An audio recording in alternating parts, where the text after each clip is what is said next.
मैं झुकेगा नहीं। आज प्रधानमंत्री मोदी ने भ्रष्टाचार को लेकर सीबीआई अधिकारियों को यही नसीहत दी। पीएम मोदी जांच एजेंसी के 60 साल पूरे होने पर कार्यक्रम में बोल रहे थे। बिना नाम लिए उन्होंने विपक्ष पर किया है करारा वार। उन्होंने कहा कि जिनके खिलाफ कार्रवाई हो रही है वो काफी ताकतवर है, लेकिन किसी से डरना नहीं है। आप मेरी एक तरफ देख रहे हैं मूड ऑफ द नेशन के 3 आंकड़े।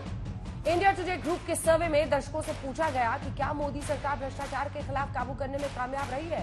इस बार के सवाल का 50% से ज्यादा लोगों ने हाँ में जवाब दिया। आप मेरी दूसरी तरफ देख रहे हैं विपक्षी पार्टियों के किन किन नेताओं पर भ्रष्टाचार के आरोप हैं। इन नेताओं में सोनिया, राहुल गांधी, जिनका नाम नेशनल हेराल्ड केस में है, इन नेताओं में लालू प्रसाद यादव भी शामिल है। आपको कहीं पर भी हिचकने, कहीं रुकने की जरूरत नहीं है।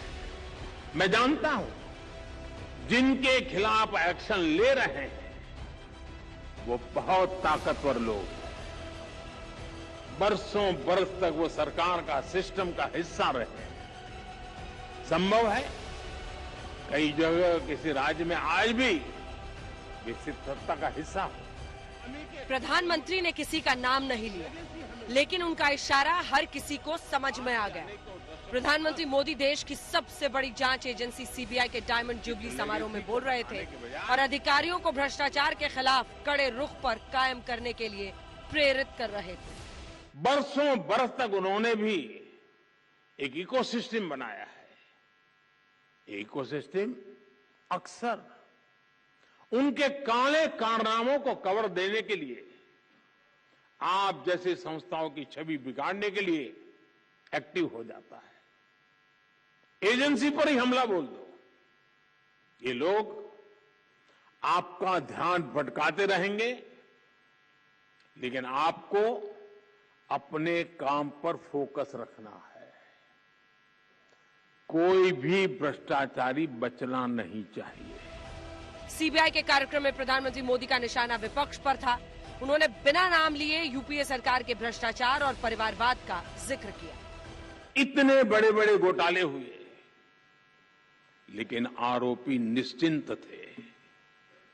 उन्हें पता था कि तब का सिस्टम उनके साथ खड़ा है। कुछ लोगों ने 22,000 करोड़ रुपए देश के बैंकों के लूट लिए और विदेश भाग गए। हमने फ्यूजिटिव इकोनॉमिक ऑफेंडर्स कानून बनाया। अभी तक विदेश भागे इन आर्थिक अपराधियों की 20,000 करोड़ रुपए से अधिक की संपत्ति जब्त की जा चुकी है। पिछले कुछ दिनों से विपक्ष के कई नेताओं पर भ्रष्टाचार को लेकर कार्रवाई हो रही है। सीबीआई और ईडी की जांच चल रही है। दूसरी ओर विपक्ष जांच एजेंसियों के दुरुपयोग का आरोप लगा रहा है। मोदी जी क्या कह रहे हैं? विपक्ष की पार्टियों के करप्ट लोगों का गिरोह बन गया है। ये भाषा प्रधानमंत्री की होनी चाहिए क्या? इसका मतलब तमाम विपक्षी पार्टियों के नेता सब भ्रष्ट हैं, ईमानदार खाली बीजेपी में अंदर ही भरे पड़े, जिनके इनकम टैक्स ईडी वहां जाती नहीं उनके यहाँ पर। ये सारे सांसद एक आदमी को बचाने की क्यों इतनी कोशिश कर रहे हैं? इस अडानी में है क्या कि इसको आप सारी संपत्ति दे रहे हो देश की? 20 हजारों करोड़ शेल कंपनियों में इनके हैं और आप इन पे इंक्वायरी नहीं कर सकते। भ्रष्टाचार के खिलाफ कार्रवाई को लेकर विपक्ष की खलबली पर प्रधानमंत्री संसद से भी हमला कर चुके हैं। सदन में भ्रष्टाचार की जांच करने वाली एजेंसियों के बारे में बहुत कुछ कहा गया। देश की जनता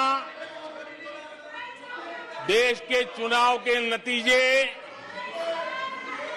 ऐसे लोगों को जरूर एक मंच पर लाएंगे, लेकिन वो तो हुआ नहीं। लेकिन इन लोगों ने ईडी का धन्यवाद करना चाहिए कि ईडी के कारण ये लोग एक मंच पे आए हैं। भ्रष्टाचार के खिलाफ लड़ाई सियासत की बड़ी जंग में तब्दील हो गई है। पीएम मोदी भ्रष्टाचार करने वालों को ताकतवर बता रहे हैं, तो दूसरी ओर विपक्ष अडानी को लेकर केंद्र सरकार को घेर रहा है। इस पूरी सियासत के बीच कांग्रेस ने राहुल गांधी की सजा को बड़ा मुद्दा बना दिया। के निर्णय के ऊपर हम बहस नहीं कर सकते, लेकिन अन्याय के खिलाफ तो हम लड़ सकते हैं। तो हम लड़ रहे हैं सरकार के खिलाफ। ये शक्ति प्रदर्शन नहीं है, हमारे लीडर है तो लीडर के साथ खड़े होने के लिए सभी लोग जाते हैं। हम लोग जुडिशरी का जो बात होता है वो एडमिनिस्ट्रेटिव इश्यूज का है। यहाँ मैं जुडिशियल प्रोनाउंसमेंट का बात कर रहा हूँ कि कोर्ट ने जब किसी को कन्विक्शन कर दिया तो उसके बाद ये जो ड्रामा कर रहे हैं, ये बेसिकली जो ऊपर के जो अदालत है उसको ऊपर में दबाव डालने के लिए, डराने के लिए ये कांग्रेस का ड्रामा है। राहुल सूरत कोर्ट में अपील करने पहुंचे तो 3 कांग्रेस मुख्यमंत्रियों ने भी सूरत का रुख किया। इस पर बीजेपी ने भी सवाल खड़े किए। क्या मतलब है मुख्यमंत्री कोर्ट में जा रहे हैं? ये क्या कहा जा रहा है?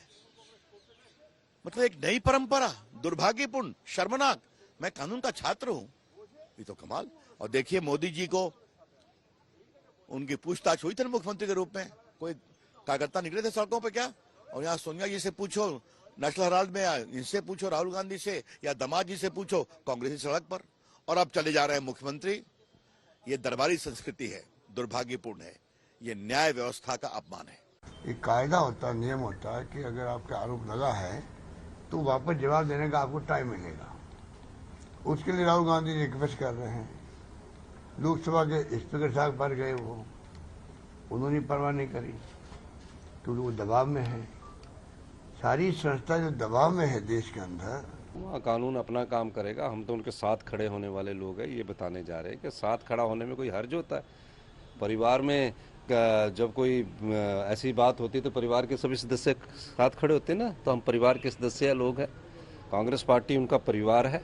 उस परिवार के अगर लोग जाते तो उसमें हर्ज क्या है? दरअसल लड़ाई 2024 की है। भ्रष्टाचार के खिलाफ हो रही कार्रवाई के विरोध में विपक्ष पहले से एक मंच पर है। अब कांग्रेस को लग रहा है कि राहुल के बहाने उसे विपक्ष की अगुवाई का मौका मिल सकता है। आज तक ब्यूरो।